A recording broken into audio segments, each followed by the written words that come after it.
Hello, welcome to another up close video. Today's one is looking at Tonic's brand new Vellum. So they finally brought Vellum into the CRaFTi collection of papers and cardstock. I will show you them actually out of the packet, but I'll run you through which ones they have got. So there are 4 different vellums. So the first one is called Pure White, which is 100 GSM, and you get 10 sheets. All of the packets you get 10 sheets in there.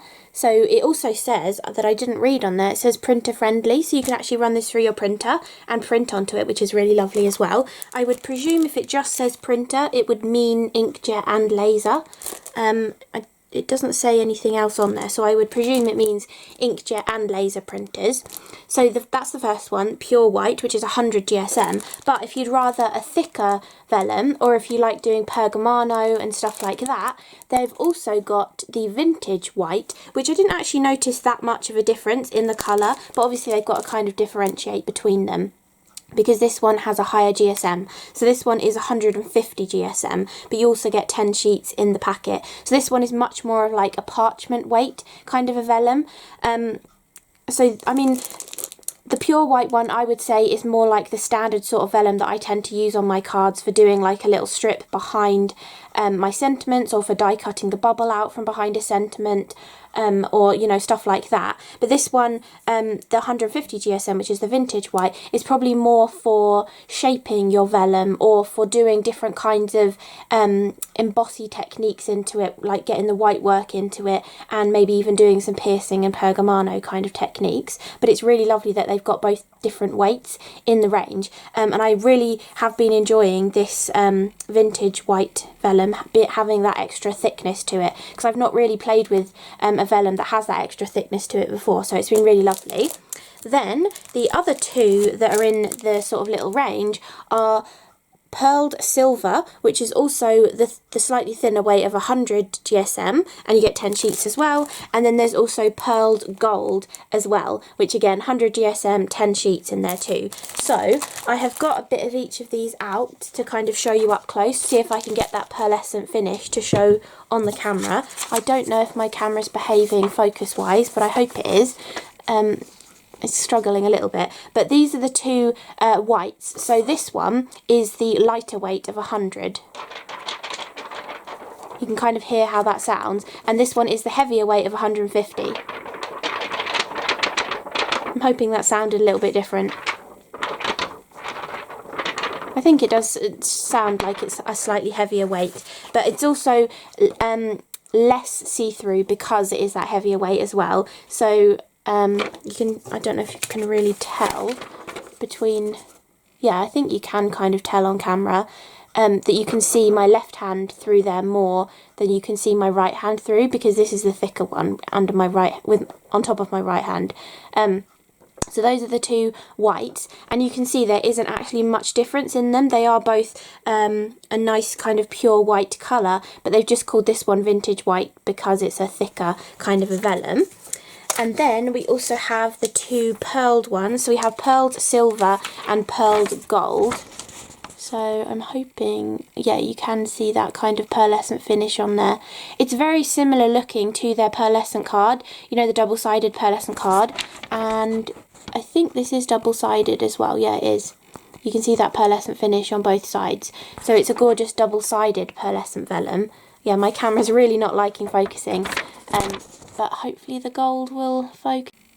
There we go. I think it's just about picking up that gorgeous gold. It's a lovely vintagey kind of gold, I'd say. It's not too much of like a yellowy orange kind of gold. It's slightly more antique-y kind of a gold, I'd say. And you can see how much you can see my hands through these ones as well. So it's not in focus, I'm sorry about that, but you can see that you can see my hands through as much as you could with the thinner white one. I just turned the camera off and on again so that it would focus and I could show you the vellum, and I didn't press record and I've just been talking for 20 minutes, so I'm hoping I don't forget to re-say anything I've just said, but you can see here the comparison of how much you can see my hand through the gold and the silver. So I think you can see it a little bit more through the gold, but I'm not sure whether that's just like the reflective properties of the gold versus the silver. But yeah, that's kind of how much you can see through, and you can see actually how, as it's curling with the heat of my hand, you can see if it's raised up, you can kind of actually see more through it, which is kind of usually the opposite. But anyway, if it's further away, you can see less through it. So if you use vellum for a shaker, for example, and the gold and silver would look fantastic for a shaker, depending how much depth of 3D foam you put will depend how much you can see what's shaking inside of it. So if you have just used one layer of 3D foam and maybe it's only a 1 or 2 millimeter profile, you'll be able to see what's shaking behind the shaker much more than if you had used like doubled up 3 millimeter foam tape, so you've got 6 millimeters between a lot of the shaking stuff and the vellum. So I didn't actually say that in the bit that I just talked about and wasn't recording. So I guess it's a positive because you've got that little snippet as well. So hopefully I don't forget to say anything else. But I've also done some testing on here too that now is sort of not going to make sense. So I'm going to put these back in the same order so I don't accidentally say the wrong thing. But I wanted to show, or I was trying to think of what things you might want to know about the vellum. You know, does so-and-so work on the vellum? You know, is there a massive difference between the thickness of the two white vellums? Is there a massive difference between the pearlescent finish on the vellum or anything? So I wanted to kind of go through different techniques of how I tend to use vellum on my projects and see if that kind of gives you all the information that you might be after. So first thing I thought that I'm never very successful at doing is heat embossing onto vellum. So I wanted to try it on all of the different colours just in case it made a difference. But actually this vellum is really good for heat embossing onto. I'm never very good at getting a good like actual crisp sort of image on there. They always tend to blur out a lot whenever I heat onto vellum because you're not supposed to leave the heat tool on there for too long, but it's normally, it doesn't seem to matter how long or how little I leave the heat tool on, it always goes blobby or it like soaks into the vellum. But this worked really nicely, so I'm very pleased with the results here. So this is on the gold and the silver, and you can see that sentiment on there, just in white heat embossing. And then this is the thinner of the two white vellums, and it works really nicely onto that. And then this is the thicker of the two white vellums and works really, really nicely onto that. And I was saying before to myself apparently that the kind of difference between using a thinner or a thicker vellum is kind of how you're going to attach it to your project. So if you were, for example, going to cut like a circle frame and stick it around this, trim off the excess and then stick that to your project, it wouldn't really matter what thickness you're using unless there was something underneath it that you wanted to show through. So the thinner is kind of better for that sort of idea. But with the thicker sort of vellum, you can see there's actually less visibility through it. I was showing how you can still see those fine lines on the grid underneath in the thinner vellum, but it's harder to see them on the thicker vellum. You can mostly just see the larger squares on there. So with the thicker vellum, as I was just saying, for shakers as well, you would want to go with the thinner vellum for the shaker so that you could see the stuff behind it. But the thicker vellum, a really great idea for using that is if, for example, you were going to do like a wrap that went all the way around your card, maybe to hold like a gatefold card shut, especially if you wanted to heat emboss your sentiment onto it. The thicker vellum is perfect for that because it's more durable and it's going to last better for being taken on and off a card. Whereas the thinner vellum is best for kind of applications like, as I was saying, putting a frame around it and adding it to your card, or if you're going to do what I tend to usually do and rip kind of like a strip of it and then wrap it around a card panel, then stick the card panel to the card and then mount your sentiment on top of the piece of vellum as well. Or for die cutting out the bubbles for your sentiment dies. I didn't actually do that, but I do that a lot. All of the time I'm using a vellum bubble, and I'm always saying you get the bubble and it's great for cutting the vellum to kind of mute the background slightly behind your sentiment as well. So that's another great way of using it. Then I was also saying how you can colour your vellum, and the alcohol pens is probably the best way of adding colour to your vellum, although you can use coloured pencils as well. I do think, especially after doing these little test swatches, that coloured pencils would probably work better just on the white vellum rather than the pearlescent vellum, but alcohol pens work on all of them. It's just slightly streakier on the metallic just because it's got a slightly different coating on it, or it's got a coating on it compared to the other ones, but you can actually still see that metallic through. So you can see that even though that's now orange, it's metallic orange. So that's the great thing about colouring onto vellum and it having different finishes to it. You've then got that finish underneath the colour as well. And the way I like to use colours onto vellum is mostly for when you want that sort of stained glass kind of look. If you've, for example, cut one of Tonic's boxes out, maybe a lantern or something, and you've cut the decorative detail into the side panels of your boxes, you could then mount vellum behind, sort of on the inside, and then you could use your coloured alcohol pens to colour in the design, whether it's got like flowers on it, whether it's just like a geometric pattern, or maybe there's a sentiment within the panel and you want to colour behind the sentiment to really highlight it and make it pop out, and then you want to put a tea light inside it, hence the vellum over the intricate die cut pattern. And also in that kind of respect, it sort of depends what vellum you might want to use for letting light through as well. So if you want a lot of light to come through, use the thinner white one. If you want it to be more diffused and less light coming through, you can use the thicker white one. Or if you want sort of a warm hue to the light, you can use the gold one and it will give more of like a yellow sort of light coming through. Or if you want a slightly cooler hue, or you just want that pearlescent finish, then the silver one would look fantastic as well. And all of them you can add the colour to, and a lot of the time with those intricate panels it's small areas anyway, so even if these are slightly streakier you're not going to notice.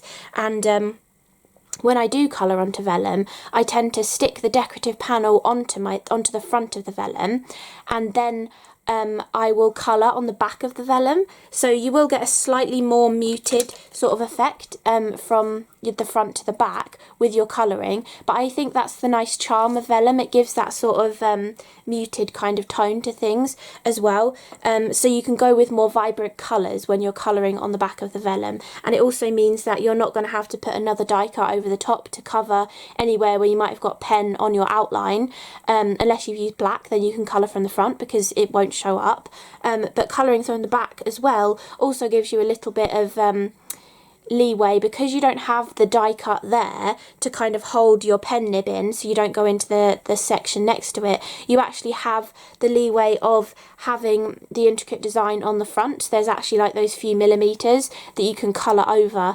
You know, if you're not that great at colouring in the lines, it shouldn't be too visible from the front because you've got that little extra bit of wiggle room when you're colouring as well.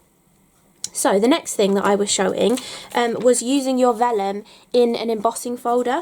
So Tonic haven't brought that many new embossing folders out recently, so I've gone for one of my old favourites.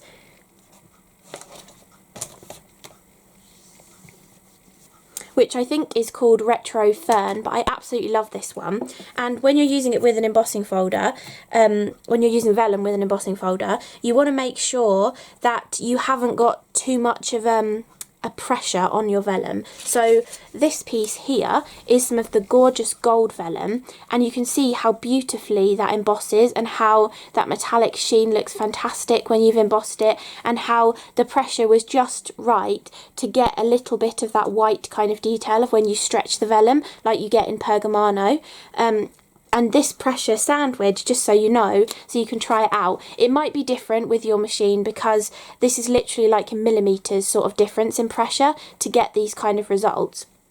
But for my machine, I was using the white plate and the pink plate and the embossing folder. And first I ran that through and I found that only like a tiny portion was having a little bit of an embossed impression, and it wasn't really very good at all. There was like most of it wasn't embossed at all, and there was just like hints of it. So you then want to try increasing the thickness of your sandwich. But with vellum, it really doesn't have to be much that you increase it by. So literally, I just took a piece of printer paper, folded it in half, added that on top of the embossing folder, put the other plate back on top and ran that through, and then it gave this perfect result. So when you are experimenting with this, if you're using 3D embossing folders, you're going to want to use thinner plates because the folder will be thicker. and if you're playing around with just your regular embossing folders, you'll want to use the embossing folder sandwich, but play around with whether you might need to add a shim of copy paper or printer paper, maybe even a shim of cardstock if you need that slightly thicker pressure as well. But the reason why you've got to be a little bit more delicate with vellum is because it can easily crack. It's kind of a little bit brittle, I would say, if you were describing it in a way.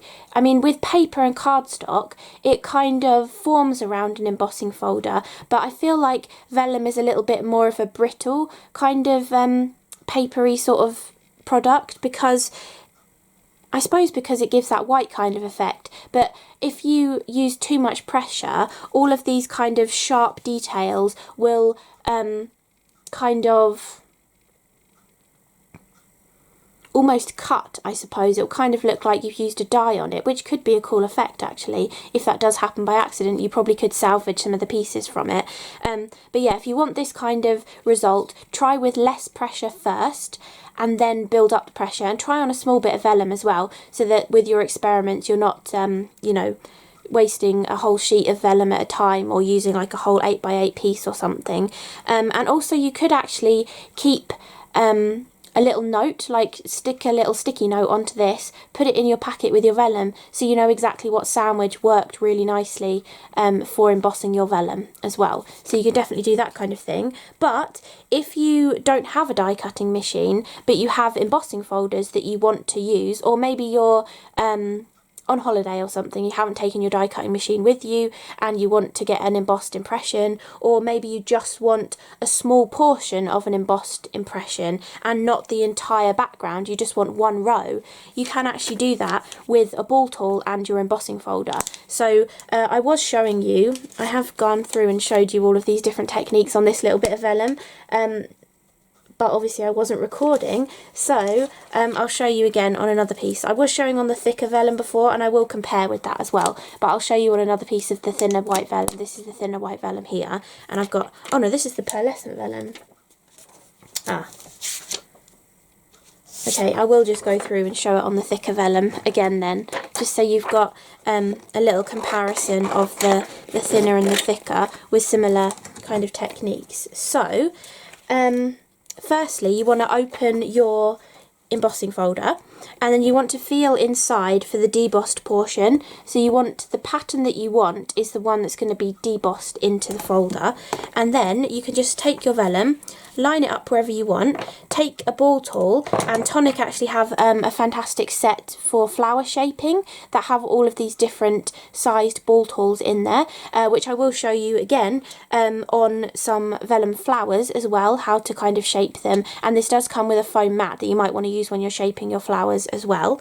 But you can just pick one of these and use it to emboss the design into your vellum. And with the thicker vellum you can press slightly harder than you would with the thinner vellum, but do just be a little bit cautious with how much pressure you put on, because you can always go over it and add more pressure, but you can't really easily repair a hole unless you hide it by sticking something over the top of it.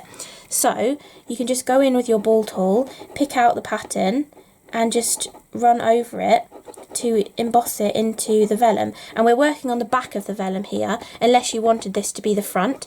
It can be the front. It would look like this if it was the front, but I tend to work on the back of it, so then it gives that pergamano kind of a look.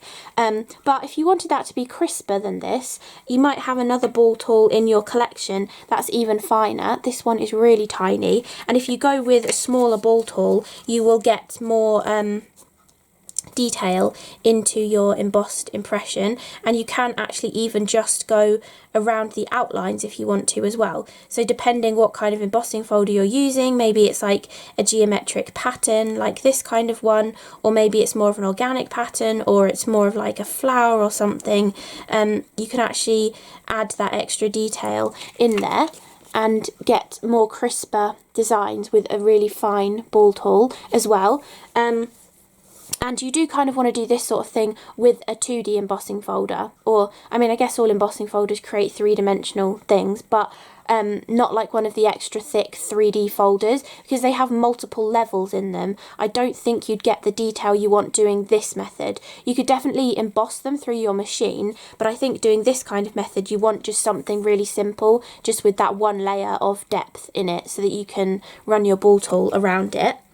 But if you don't have any embossing folders, or you don't have the design you want in an embossing folder, you can use a stencil as well. So this little piece here, I was using two of these newest kind of stencils from Tonic. You can actually emboss your hearts down here, or the little rainbows as well. And you can actually do it just by using your stencil as well. So you can take your vellum again, and you can pick your little heart there.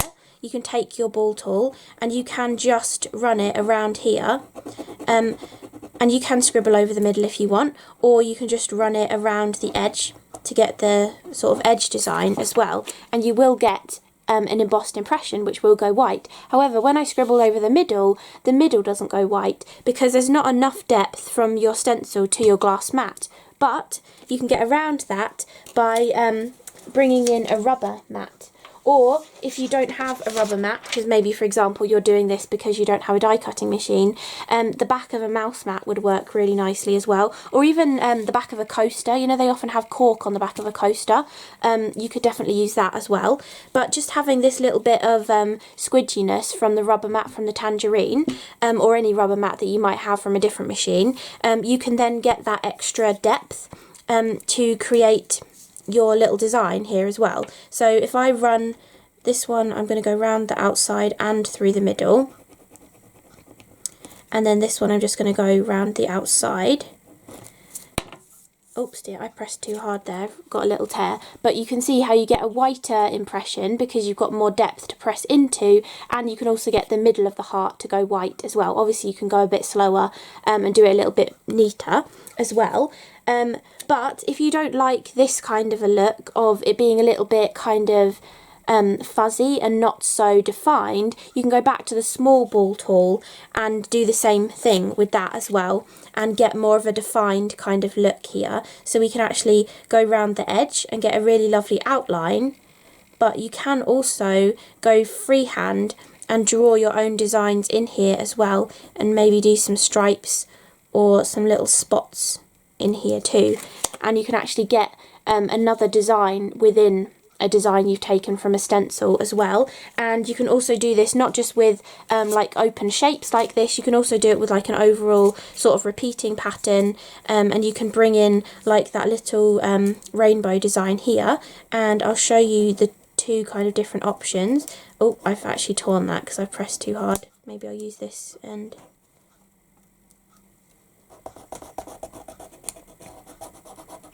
So you can actually press through. I did find actually when I was doing this before that the Tonic ones were better for this rainbow.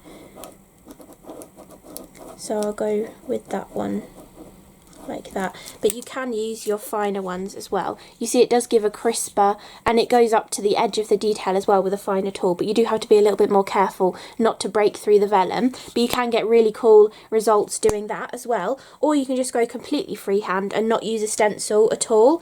So on this little sample that I was playing with, I've done little dots in here, and I've also done freehand stitching around the edge. So if you love the faux stitching look, you can actually add that to the edge of your vellum panels.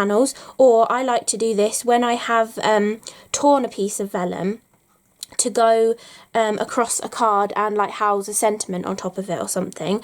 I often like to use a little tiny ball tool like this to emboss little faux stitching onto the vellum, or you can use a white gel pen as well. If you don't want to if you don't have ball tools, you don't have a rubber mat, you don't have ball tools, you can just use a white gel pen as well, and you can get the same results. But you can go freehand onto this with your little ball tool and get extra little different designs, any kind of thing you want to do. You can do like the little stitches, you can do your own freehand heart, you can do dots, you can use the stitches up either way. So this way they're debossed, this way they're embossed, and you get the white on both sides. But if you don't have any of those kind of things, just a white gel pen will still work to give a similar kind of look, and whether you're going to work on top of a squidgy mat, or if you're just going to work onto your glass mat, you can still get that gorgeous look of the pergamano kind of finish, but you're just, if you don't have the tools with you or you just don't own them anyway, you can still get that kind of look as well.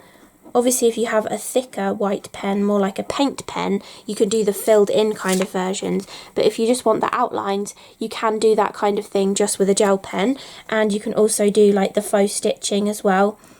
If I'm in a hurry, I often do my faux stitching with a white gel pen as well. So you can get all sorts of different results onto your vellum, whether you're actually embossing it or debossing it with a tool, or you're just using your white gel pen on it as well. So there's those kind of things that you can do. And I've only shown that on the 2 white vellums so far, so I'll show you a couple of examples on the pearlescent vellum. You will get more of a white finish with the white vellum because it is kind of designed to sort of stretch like that, but because the pearlescent vellum has got like a finish on top of it, it doesn't give quite such a prominent kind of white effect. But if you tear it, you actually get quite a nice little dainty white line on it, and you can do like your freehand on there. I just wrote thanks on that one. I did press a little bit too hard there. Or you can do your faux stitching, you can just do freehand kind of patterns on there as well. Again, freehand writing, a little bit of faux stitching, or some like little texture marks in there as well. And you can also get the little white edge on the silver vellum as well. So I just wanted to show you those on the other colours of vellum. Also how you can tear just the white vellum as well, and you do get that slightly extra kind of white edge on there. Vellum is really easy to tear too. It tears nicely in both directions, which is nice, because if you've ever torn like tissue paper or even bubble wrap, actually, it tears nicely in one direction but not the other direction, but vellum does tear nicely in both directions, so you can get really nice torn edges with it. And I've shown this in some other video, I can't remember when it was now or what it was for, but if you aren't confident about tearing without sort of coming into your design, you can tear against a ruler as well. So you can actually, I like using a ruler that has the bevel on the edge of it, and then you can press it down over the top, press quite firmly onto here, and then you can tear against the ruler and get a really straight line on there as well. Or if you have one of those deckled edged rulers, you could tear against that and get a big decal. Or if you have the decal edge trimmer from Tonic as well, you could get a lovely decal edge to your vellum too. So I always love doing that kind of thing, and you'll probably see me use that a lot in lots of my cards that I've done over the years. So there's that. Then I also wanted to show you kind of scrunching vellum as well. So I've mostly just done it with the silver and the gold here to show how you can get a little bit of that texture into there. So this was just sort of scrunching up like this, all in like vertical or horizontal lines. And you can get this kind of a texture with that sort of thing. You could then run a strip of tape across your project and, like, you know, ruffle this up. Imagine it's like kind of like a ribbon, and do some cool texture like that. Or with the gold, I've actually scrunched it in multiple directions, and you can see the more you kind of crease it, you get more of that white kind of detail coming out with the gold version there as well. And if I, where's that piece of vellum gone? Where did I put it?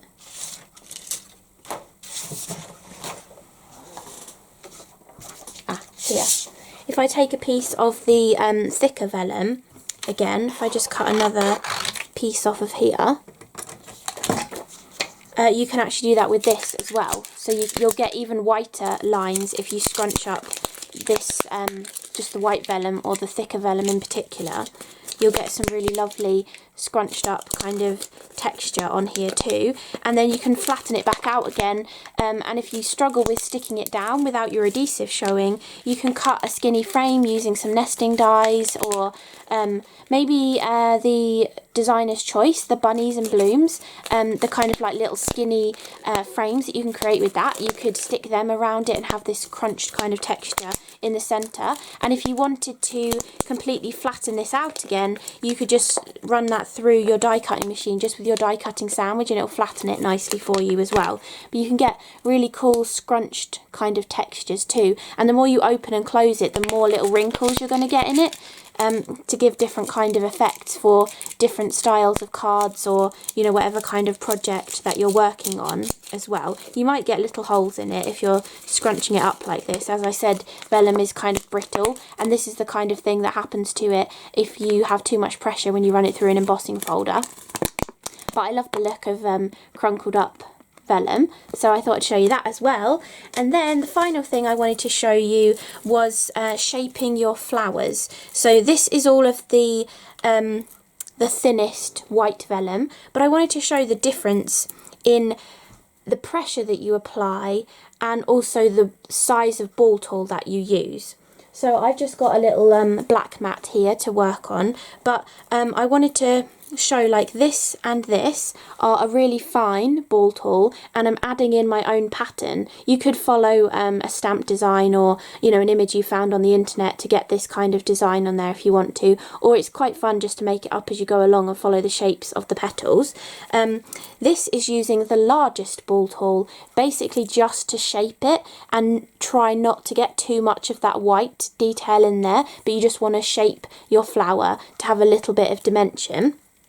And then this is using a middle-sized kind of ball tool to shape it, but also to add a little bit of that white detail in, but be less precise and prominent than using a fine ball tool. So I thought I'd show you all three of them just to kind of give you different techniques. And you kind of want to use a different mat for different techniques as well. So for this one, we'll go back to the green mat, but for these two, I'm going to use this sort of thicker foam kind of mat. You can definitely use the one that comes with the Tonic ball tools as well. I'm just not 100% sure where I put mine. Ah, I found it. Wait a sec.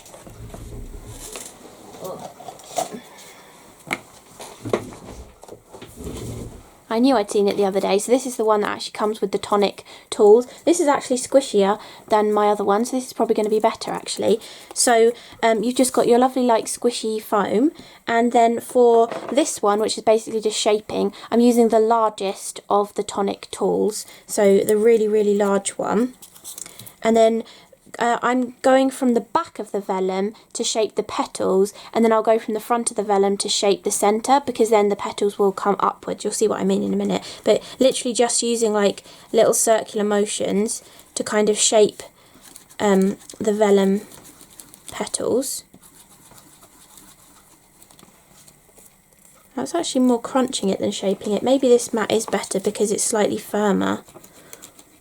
Or we could try with a slightly smaller ball tool actually. It's a little bit scrunchy rather than just shaping it, but it gives a different effect really. Let's try back on here. I think that's a little bit too soft for me. I'm going to go with the black one. So we can just shape all of these petals, literally just how you would with a paper flower. To get it to shape nicely. So it's now like cupping upwards, and this is the back, so we want to flip it over to the front, and then I just like to run around the middle, and then it kind of shapes it up really nicely. So I don't know why they've kind of given a different effect, but this one's gone very like angular, whereas this one was much more smooth. Maybe I did it on the green mat actually. Maybe I did use the green mat for these as well. I only did it yesterday. I don't know how I can forget so quickly, but anyway. We'll bring the green mat in and see. Have I got another flower? Yes, I'll get another flower, and then we'll show with the green mat, see if we get the same results as those other ones. So that was using the squidgy mat, and then, yeah. Oh yeah, I think maybe I did use this green mat actually. So you want something that's not too squidgy, so that you don't get too many creases in the vellum. Well, that's good. At least I've shown you the differences then between the kind of results that you can get. And you can also go in with the slightly smaller one as well to help shape it as too, to get a little bit more precise kind of shaping. And then we can go back in the centre and run around the centre to bring the petals up. Okay, so that's nice then. That's the difference between using a large ball tool on the green mat, which is the rubber mat from your tangerine, gives this kind of effect, or if you've used a really squishy foam mat or the moulding mat that comes with the flower shaping tools from Tonic, it gives more of like a creased sort of look, but you might want that look as well. So there you go, there's another kind of way of using this. I also think with vellum flowers, it looks really lovely if you take your clear mark embossing powder, your clear mark embossing ink pad, especially the mini ones, really helpful. You can just brush it, obviously take the lid off, but brush it across the petals on the ends there like that. Sprinkle on embossing powder to go with whatever colour scheme you're doing. I think gold and silver always look fantastic, but you could go with like pink or purple or something as well, depending what you've got in your stash. Sprinkle the embossing powder on, then you can use a fine paintbrush to knock anything off that you don't like. You know, if you've got the harsh edge of your ink pad on there, you can knock some of the powder off, and then you can heat set that as well, and then you'll have like dipped petals to give a different kind of look as well. So I thought I'd mention that while I thought of it. So that is shaping a vellum flower without trying to get too much white detail into it. But you might want a little bit of white detail, subtle sort of white detailing in there. So for this, we're going to go down a ball tool size.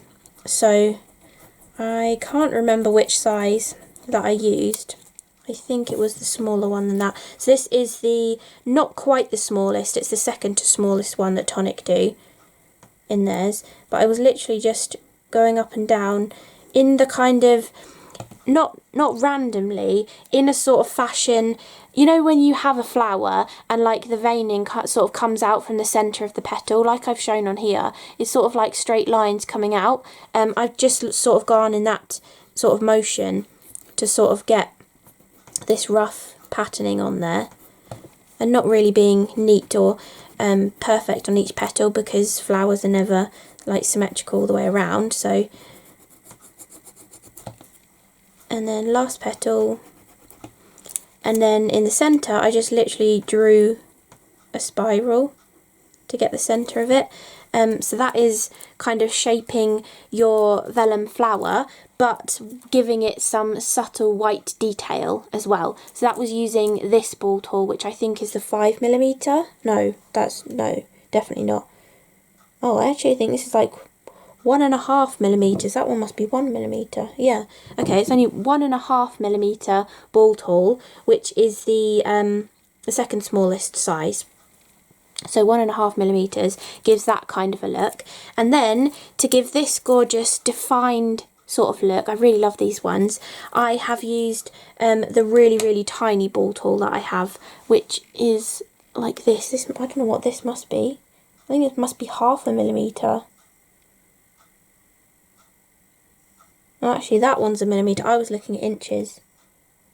Okay, the one I was using was 3mm. That's 3mm, 2mm is the smallest of Tonics. I was looking at the inches on my board, not the millimetres. And this one that I'm using is 1mm.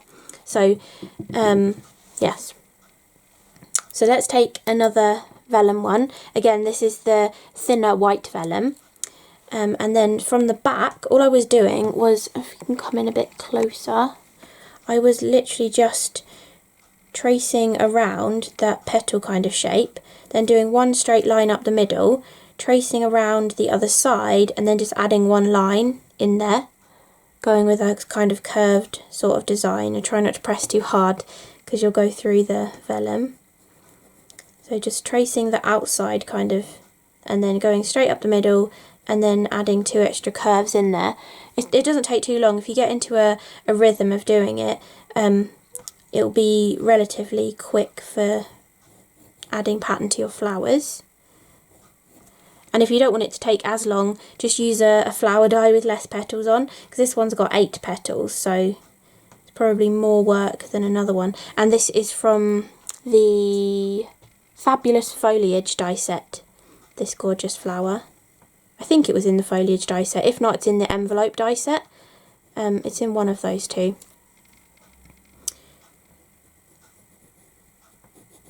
So just round the edges of the petals and then one down the middle, and it just gives a different kind of design. But you could definitely mix this up a bit as well. Do different designs onto this, or different shaped flowers, you could do different funky kind of designs onto them as well. So once you've done all the petals, flip it over. I think I did it on the front. No, I did do it on the back as well. Did I? Yeah, I did do it on the back as well. Okay, leave it on the back. And then for the centre, I just literally drew a load of circles in here. So little different size circles. Just draw a load of circles in here. This is kind of how I would doodle a flower if I was drawing it. So that just gives a really cool result. And then if you want to then shape this, because this is why I thought I'd done it on the front, this one is doming upwards because we've been doing all the detail on the back, whereas this one is doming downwards, and that's because I came back in with this largest ball tool and just pressed the centre down so that it's then lying a little bit more flat, or the petals are popping upwards. So then we've now got lots of lovely little flowers to add onto a project, and you could even bring like this back in that I was doing all these bits and pieces on.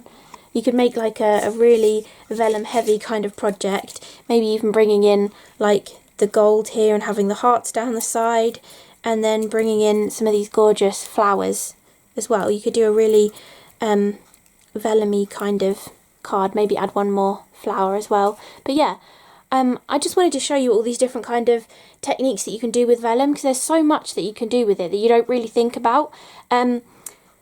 And I just think it's a lovely versatile kind of product to have in your stash. If you've ever wondered what kind of vellum I've used, the closest one out of these tonic ones is the lighter weight white vellum, which I will find the right name for you so you know. It is the pure white vellum. So the kind of vellum that I would normally use on my projects is the pure white vellum. I have used pearlescent gold and pearlescent silver in the past as well, and these are just as good as any of the other ones that I have tried. But if you want a thicker vellum, or maybe you already have vellum and you want to try that thicker kind of quality to do experiments in pergamano, or doing more of this embossing kind of technique, you know, into stencils and things, or doing freehand stuff, I definitely recommend that vintage white. I'm definitely going to stock up on that, because I really love the thickness of those sheets. I think they're really lovely. So if you're interested in getting hold of any of Tonic's new vellum in their Craft Perfect range, I will leave links below the video, and they will be affiliate links as well, so I really do appreciate you taking the time to use them. And I think you're going to love this vellum if you get hold of it. I think it's a really lovely addition to anybody's crafty stash, and I think you're going to use it more than you might have thought you would. Maybe you've not used vellum before, but I do think knowing all of these different kind of techniques, you'll definitely be like, oh, I could add some vellum into that as well. And definitely think about how you're going to add your vellum to your card as well. So for example, if I was finishing this card off, maybe I die cut some foliage from vellum as well to add it onto there, and I wanted this panel to be here with some of those hearts showing out the side of it, but I didn't know how to stick this panel down. One, you could place your flowers or floral elements or sentiment or anything on top of this piece first, and then add glue in the exact same places on the back and then stick it down.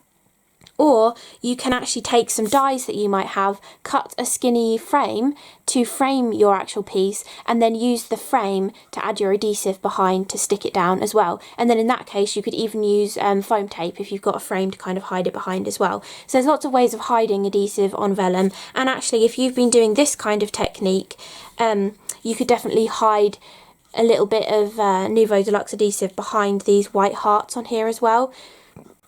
Because you've made the vellum go white, it's going to hide it a little bit more. And if you had put the adhesive behind the flowers to stick them down, it might not show that much, but if it does, you could then fill in those little white dots with Nouveau drops to tie in another colour. Maybe you've actually used some green foliage, maybe you've cut your foliage from vellum but you've coloured it with a green alcohol pen. You could match it to a Nouveau drop colour and use green in the centre of the flowers or something as well. So yeah, there's lots of different ways of sticking stuff down. And actually, I always forget this, but you can use your double-sided adhesive sheets on vellum as well. The Tonic ones are fantastic because they're actually clear.